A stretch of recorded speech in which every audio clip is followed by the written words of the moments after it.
अण्णा शिवाजी पवार राहणार क्षेत्रमावली। तर माझ्या 2023पासून आणि 24पासून 2024 पोलीस स्टेशनवर माझ्यावर अन्यायाची मालिका चालू झाली। माझी गाडी 6 वेळा फोडलेली आहे। तर माझी एकच मागणी आहे, तर वरिष्ठ पातळीवरून संबंधितावर कारवाई व्हावी। नाही कारवाई झाली आणि संबंधित जे पोलीस आहेत ते त्यांना निलंबित करा, गुन्हा नोंद करून त्यांना निलंबित करण्यात यावे। आणि नाही आणि मी नंतर कोर्टात मी दाखल करणार आहे, नाही भेटला तर ही माझी। आणि नाही बसला तर जिल्हाधिकाऱ्याचा शेवटचा उपाय, आणि मला नाही भेटला तर मला जिल्हाधिकाऱ्यानं कुटुंबासह उपोषणाला बसणार आहे। आणि आम्हाला काय आमच्या कुटुंबाला काय झालं ना ते पोलीस जबाबदार झाली नाही, हेच आमच्या षडयंत्र आणि माझ्या षडयंत्र रचलं, मामा बच्चांनी गाडी फोडली, आम्ही फोडलीच नाही।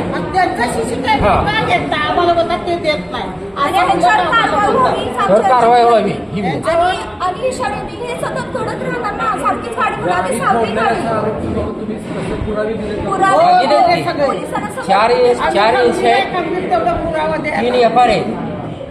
सगळ्यांना फुटेज आम्ही गंभीर आहे तेवढं आम्ही त्यांच्यावर नोंद करायला आमच्याकडे सगळं पोलीस ठाणे, सातारा शहर पोलीस ठाणे गुन्हा नंबर 100/26 या गुन्ह्याचा तपास आमचे गुन्हे प्रकटीकरण कक्षाचे पोलीस उपनिरीक्षक सुधीर मोरे करत होते। त्यातील फिर्यादी अण्णा पवार यांच्या सुमारे 2024 ते 26 सालापर्यंत 4 ते 5 वेळा त्यांची गाडी फोडण्याचा पेटवण्याचा प्रयत्न झालेला होता आणि सदरचा प्रकार हा त्यांच्या बाबतीत सारखाच घडत असल्याने आम्ही सदर गुन्ह्याचा सखोल तपास केला। त्यांनी जे आरोपींची नावे दिली ते त्यांच्याकडे देखील सखोल तपास केला।